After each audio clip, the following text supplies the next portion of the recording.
The Dismantle the Culture podcast focuses on unraveling the layers of rape culture in the attempt of ending it on a global scale.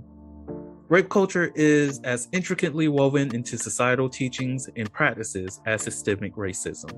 On Dismantle the Culture, we are not afraid to call any issue by its name. The podcast provides nuanced conversations rooted in facts and, at times, anecdotal experiences. This podcast is more than an educational tool. It is an instrument for advocacy for a better tomorrow for all. The topics discussed range from consent to toxic masculinity to surviving sexual violence. Follow the podcast today and help us dismantle the culture.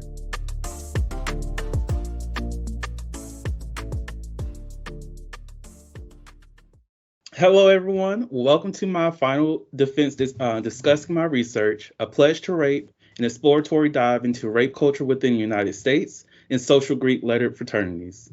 With that said, let's get started. So according to the Rape, Abuse, and Incest National Network, which I'll be referring to as RAIN, on average, an American becomes a victim of sexual assault every 68 seconds. Sexual violence affects the prison system, where staff members commit roughly 60% of reported acts of sexual violence. In the military system, approximately 6.2% active duty women and 0.7% active duty men reported experiencing sexual assault during the Department of Defense's 2018 fiscal year. In terms of the collegiate environment, female students ages 18 to 24 years old are 3 times more likely to experience sexual violence. 4% of male students are sexually assaulted, and 21% of students who identify as transgender, genderqueer, or gender nonconforming are experiencing sexual violence. Additionally, 95% of collegiate women's sexual assaults go unreported to police. Sexual violence is a serious issue both on the college campus and in the broader community. The purpose of my study was to determine whether rape culture was embedded within fraternity culture. Rape culture is a culture where rape and other forms of sexual violence and sexually violent expressions occur frequently, and the societal attitudes about gender and sexuality normalizes sexual violence. The study reviewed fraternity organizations on an individual level and collectively within their councils. To grasp the impact of rape culture and the need to continue researching the topic, one must understand the prior research conducted on the issue. Additionally, one must understand the factors contributing to rape culture and its prevalence. Much of rape culture is formed from beliefs in rape myths, hypermasculinity, sexual aggression and coercion, male dominance, and alcohol abuse. Alcohol is a component of party culture and hookup culture, which are both, in some capacity, factors of rape culture. Hookup culture is characterized by attitudes and behaviors related to sexual encounters and a high level of alcohol use. Hookup culture came about through party culture and the encouragement for casual sex. Within the collegiate environment, party culture often resides in the hands of fraternity organizations. Those involved in Greek life generally have a higher social status and more power and prestige, meaning fraternities and their members are influencers of the campus culture. Rape attitudes and rape beliefs feed into the acceptance of rape myths. Rape myths are attitudes and false beliefs held about rape that deny or minimize victim injury and or blame the victim for their own victimization. Some rape myths include date rape is sex that got a little rough, or a man is somewhat justified to have sex with a woman against her wishes if she willingly enters the man's room, or she's known for having multiple sex partners. Scripting theory identifies multi-tiered influences that shape individual ideas about sexual relationships. According to scripting theory, fraternity men are expected to act according to a cultural script that is considered socially acceptable. In terms of the fraternity member, he is expected to initiate and persistently pursue sex, never turn down the opportunity for sex, prioritize sexual pleasure and performance, value women mainly for their sexual appeal, and avoid anything that can be construed as gay. Scripting theory is used to highlight an individual's role in adapting to and receiving messages about sex and the conception of sex. There are 3 levels of scripting an individual may follow: cultural, interpersonal, or intrapsychic scripting. These scripting levels collectively inform a person's unique understanding of sex as a physical act. The expectation of how a member must behave might be due to fraternity members attempting to uphold a particular image or stereotype. When a collective group places stipulations on its members regarding acceptable and unacceptable behaviors, the group essentially generates a shared response or a group emotional contagion. Based on this statement, fraternity men tend to develop similar mindsets. Some of those mindsets are transferred over to behavior and the perpetuation of male dominance over women. Belief in rape myths impact our willingness to provide empathy towards those victimized by sexual violence. In a sense, the belief in rape myths influences our moral perception. This moral perception and lack of empathy are prevalent when comparing victimization between sex workers and non-sex workers. There exists a belief that those who participate in sex work deserve to be sexually assaulted because of their profession or moral corruption. Whore is a derogatory term often used towards sex workers, prostitutes, and women. According to dictionary.com, a whore is a person who is sexually promiscuous and a person who sacrifices personal principles or uses someone or something in a base or unworthy manner, usually for money. Those who are considered whores are perceived to be valued less than others. Their sexual promiscuity or perceived promiscuity is criminalized, making sexual violence a justifiable punishment against the criminal. The stigma related to sex work and rape myth acceptance has a negative impact on the use of resources such as reporting assault to police and mental health treatment.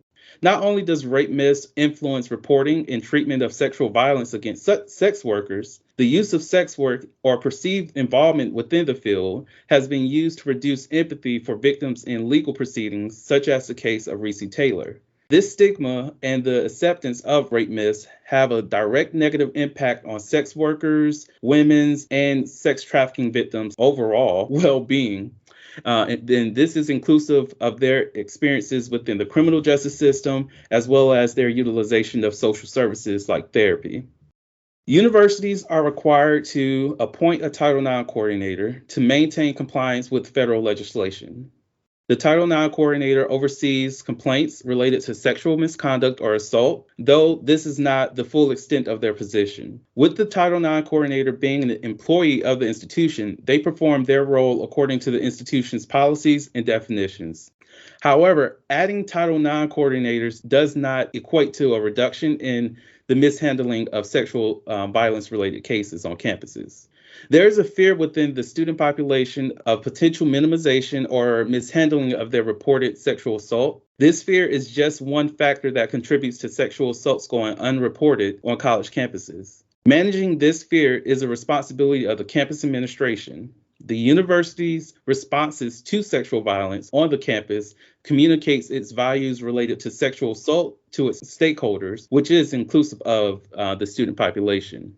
Now, due to the policies and programs Columbia University has put in place, their rate of sexual misconduct on campus is significantly low. Columbia incorporates language within their code of conduct, which defines consent and provides further information on habits or activities that may vitiate consent. Additionally, the institution is willing to protect the confidentiality of both the victim and the alleged victimizer at the student's request. Not only is sexual assault prevention a part of the policy at the institution, but prevention also takes on the form of services and academic educational programming.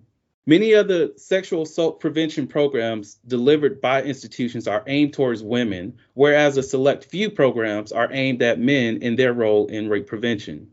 This means there are more programs within the university system dedicated to educating women on how to protect themselves against potential rape victimization, rather than educating men on preventative actions that might lessen their chances of committing sexual violence. When deciding to build a comprehensive plan for sexual violence prevention, it is beneficial to address all levels of the social ecological model. The social ecological model consists of 4 levels: individual, relationship, community, and societal. Bystander intervention training is an evidence-based tool commonly used to address the individual level of the model. Bystander intervention programs are effective in preventing sexual violence from potentially happening in public spaces. It is suggested that campuses go further by including healthy relationship skills in establishing positive norms about gender, sexuality, and violence to address the individual level of the model. Sexual violence prevention is not a one-step process. It requires consistency and regular enforcement, participation, and messaging. Currently, there is a lack of standardization related to the practice of handling sexual violence among colleges and universities. Students, faculty, staff, and administrators should receive an appropriate training in sexual violence prevention to know their role in the prevention process. Standardizing the approach to sexual violence and its prevention allows for consistent messaging throughout the institution. Men who have committed more than one assault report having a higher endorsement rate for hostile masculinity attitudes in a variety of impersonal sex beliefs and behaviors. This hostile masculinity, also known as hypermasculinity, is found within the Greek system, which is inclusive of sororities and fraternities, as well as in intercollegiate athletics, especially within male sports. Fraternity members possess high acceptance of gender roles, a strong belief in male dominance and hypermasculinity, and higher levels of rape myth acceptance compared to non-fraternity members. Men in fraternities have a narrow definition for masculinity, which includes rejecting anything that is perceived as feminine, having a higher chance of engaging in sexual encounters with women, having the ability to drink large amounts of alcohol, being tough, and having the means of providing financial security. In addition to these things, sexual victimization occurs at a higher rate during fraternity parties. Now, it is important for me to note, to make notice that there is no clear criminal statistics or research showing whether these parties were occurring on or off the college campus. The Soliloquy podcast focuses on the variability of sexual expression. When it comes to sexual expression, we often depend on pornography to illustrate how one must perform sexually. For those who have not learned this by now, the stuff you see in porn is not real. Pornography provides a singular perspective of sexual expression that is not often the reality we see during our own sexual encounters. The Soliloquy podcast is a conversation that takes you outside of the compressed box of what many know about sex. Some of the topics we discuss includes kinks, condom usage, status disclosure, and past sexual experiences. The Soliloquy podcast steps out on sexual norms and recognizes that the norm is not the only normal. Subscribe today and join the conversation. Now, the gap. Previous research focused on the collective identity of fraternities without separating members into members within separate councils. Additionally, they focused primarily on predominantly and historically white social Greek organizations. The purpose of this research was to determine if there was a difference between the individual fraternity organizations and their umbrella Greek councils as it pertains to rape culture. In order to study whether rape culture is embedded in fraternity culture, a broad approach was taken with data collection and participants. The population consisted of individuals who self-identified as males or masculine-presenting persons who were members of social Greek letter fraternities. A total of 127 individuals interacted with the online survey. Of the 127, 3 chose not to participate in continuing the data collection process. Of the remaining 124, 15 answered no to the survey question related to whether they identified as a male or masculine presenting person. Additionally, 44 participants either refused to answer any of the questions or they just exited the survey altogether. Now, due to the lack of measurable data, these individuals were also disqualified. 4 participants were disqualified for using racially derogatory and sexually suggestive language within open answer survey responses. Now, their use of the language might have been helpful to the data collection process in terms of inferential data. However, neither individual reported any connection to a fraternity organization, and each either just left the survey altogether or they just failed to respond. After disqualifying the previous groups from the research, there was a remainder of 62 participants. This 62 was then lowered to a total of 44, and those who were removed from that group, they did not complete at least one of the required survey instruments for the study. The ages of the participants ranged from 20 years to 68 years old. In terms of the educational background, participants range from having received some college education to earning their doctorate. 12 of the participants were actively attending college as an undergraduate or graduate student, and the other 32 indicated they were classified as an alum. There were a total of 8 fraternity organizations observed, which were then split into 2 councils. Sexual orientation and race data were collected as well. The majority of participants identified as being heterosexual, while the remainder self-identified as either being bisexual, homosexual, or queer. Racially, the sample was not diverse. 90.9% of the participants indicated they were African American or Black, while the remaining 9.1%, which were 4 individuals, were Caucasian or white. And also only one of the participants identified as being Hispanic. The research was conducted during the summer of 2021. All data were collected using SurveyMonkey and distributed via social media platforms and my personal website. Social media allowed for broader access to data collecting from potential fraternity members outside of the collegiate environment. This approach was taken to provide a fuller understanding of whether or not rape culture was embedded within the culture of fraternities. To reduce the chances of participants knowing the nature of the research, the survey instrument was named the Sexual Expression Survey. The target population mentioned within the post was members of historically cisgendered fraternity organizations. The post asked for others to share it with friends and family members that they know are in fraternity organizations. And it was also shared within private social media groups centered around higher education and Greek life. The survey participation window was 3 weeks. Now, as a way to protect the confidentiality of the participants, their names were not. Additionally, I did not collect any geographical location information. The raw data collected from SurveyMonkey was downloaded and encrypted with the password and saved to a flash drive. For an additional measure of precaution, the survey responses were deleted from SurveyMonkey. There was no public access used in terms of accessing the internet when I downloaded everything. And also, I deleted all the files from my hard drive as well as my browsing history. As a reminder, the purpose of the study was to determine whether rape culture was embedded within fraternity culture. The study reviewed fraternity organizations on an individual level and collectively within their councils. Research question 1 focused on the individual fraternity organizations, whereas research questions 2 and 3 focused on the collective groups and councils. IBM's SPSS was used to analyze all data. So the first research question asked, what difference existed between fraternities and their rape myth acceptance? The updated Illinois Rape Myth Acceptance Scale, which I will be referring to as the IRMA, was used to measure rape myth acceptance. The IRMA consisted of 22 items and was measured using a 5-point Likert scale. The scale measured the degree to which the participants agreed or disagreed with an item from the instrument, where the values of 1 was associated with strongly agree, and the value of 5 represented strongly disagree. When reading the scores from the instrument, one must be cognizant that the higher the score, the greater the rejection of rape myths. The IRMA tested for 4 subgroups. She asked for it, he didn't mean to, it wasn't really rape, and she lied. To answer research question 1,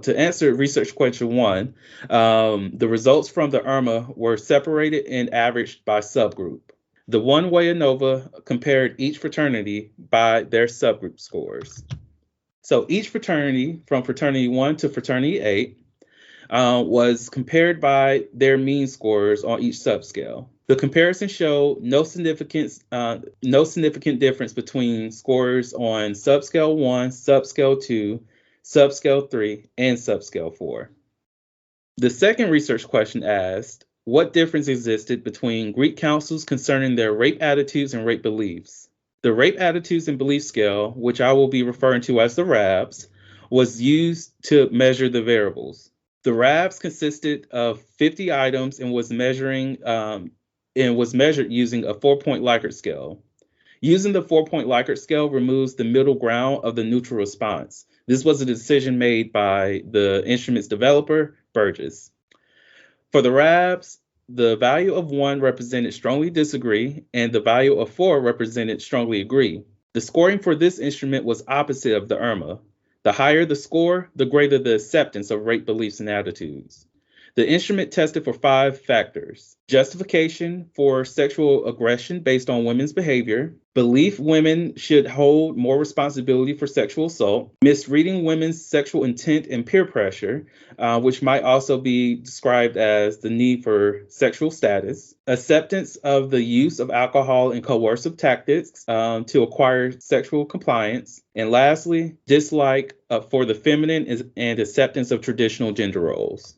The one-way ANOVA used for research question 2 compared the mean scores for the key factors between councils. For an additional take to determine if the size of Fraternity 6 had much impact on the difference between councils, a second one-way ANOVA test was conducted.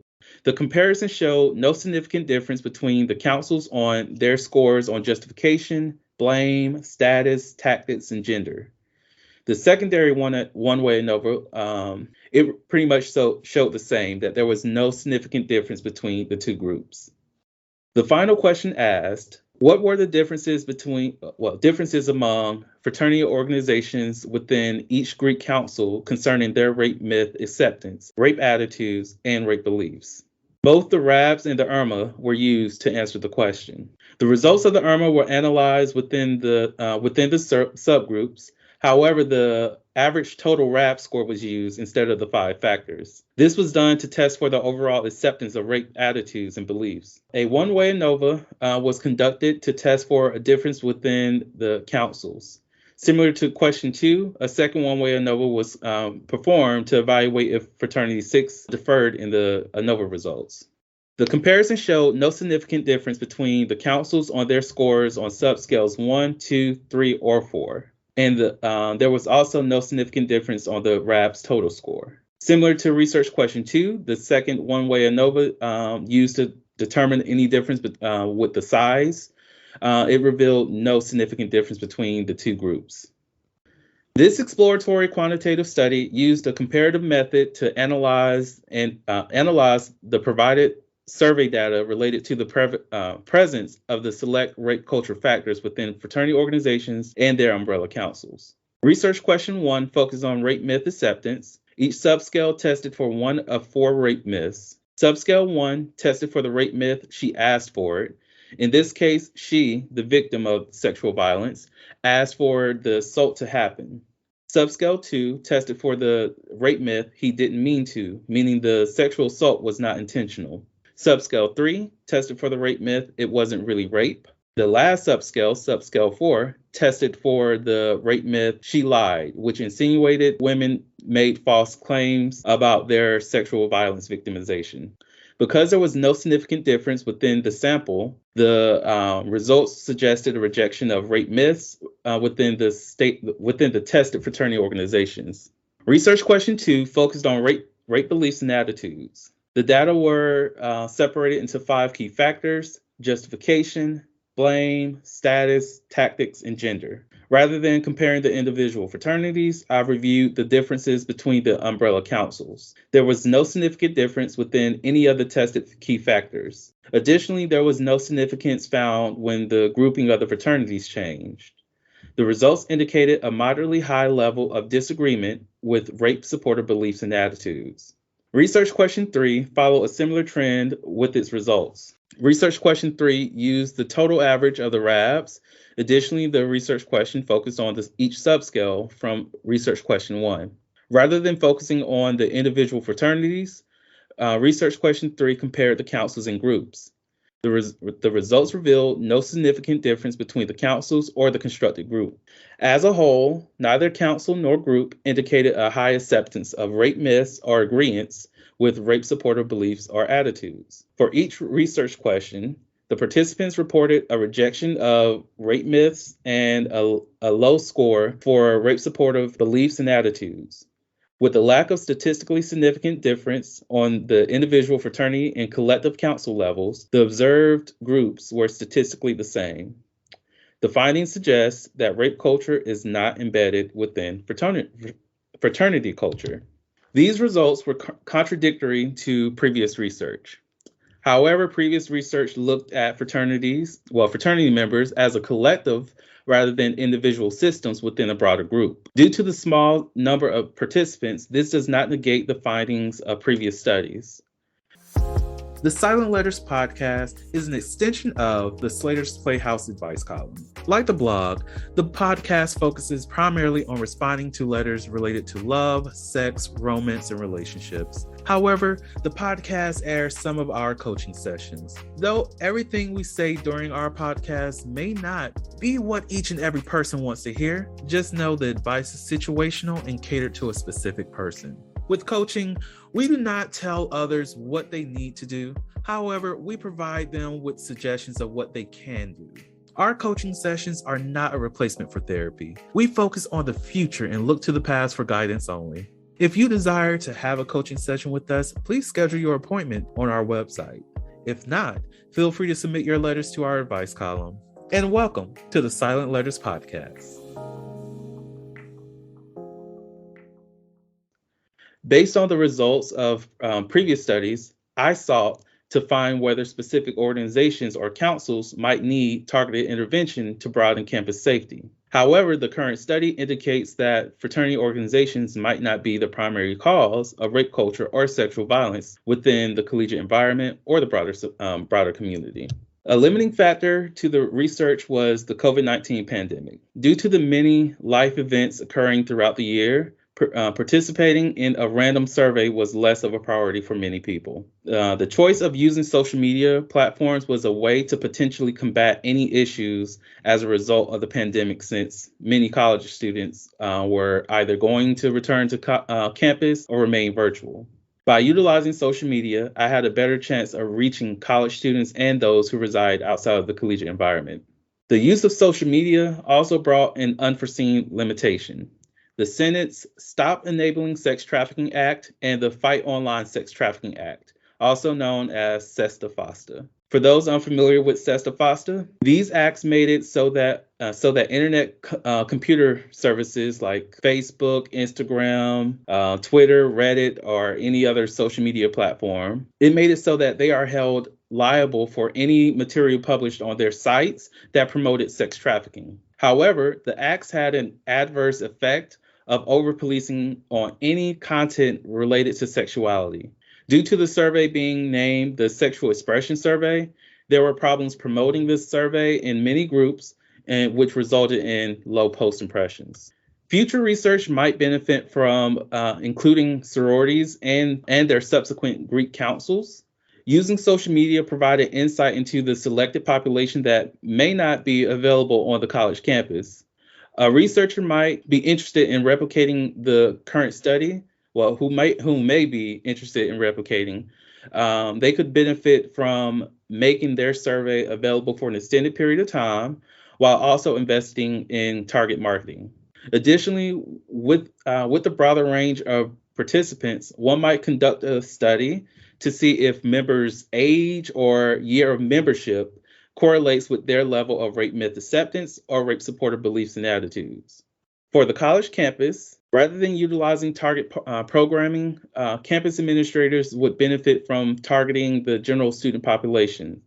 Undergraduate students tend to prefer peer-based in-person interventions, which consists of mixed gender groups of unfamiliar students when discussing sexual violence on campus. Additionally, administrators should standardize the conversation of sexual violence prevention and host prevention programs for faculty and staff. Having standardization reinforces the messaging and practicing of prevention over time. When sexual violence is taken seriously on the institutional level, a similar effect happens on the student level, reducing the fears related to reporting sexual violence. Now, when it comes to fraternity organizations, if there is no consent training requirement for the organization as of right now or the council, the suggestion I have is to start one. Not only should there be a consent program, incorporating bystander training as a requirement for membership would benefit the organization and the campus community. For the individual members to take sexual violence seriously, the organization itself has to take it seriously. The present study looked at a serious subject. Though my findings suggest that rape culture is not embedded within the tested population, that does not negate the seriousness of sexual violence within the United States. In 2020, RAINN estimated that a citizen of the United States is sexually assaulted every 73 seconds, an estimated average of 433,648 victims. However, RAINN now estimates the same population is sexually assaulted every 68 seconds, indicating an increase in victims. That's roughly 20 assaults per episode of your favorite Netflix show. This is an average estimate of 463,634 people per year.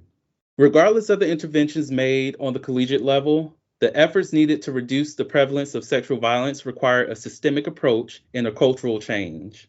Rape is a tool used to exert dominance over others. Those who act on this form of control do so because they are allowed to, with minimal chances of facing real consequences. According to Jakowski and Wordsman-Mosley, a male student was accused of raping another student at one university, so he transferred to another university and 11 months later was accused of raping yet another student. In that same study, they mentioned another male student who was found guilty for raping a woman that was at the university, but only served a 3-month sentence. Now, let's review outside the collegiate environment.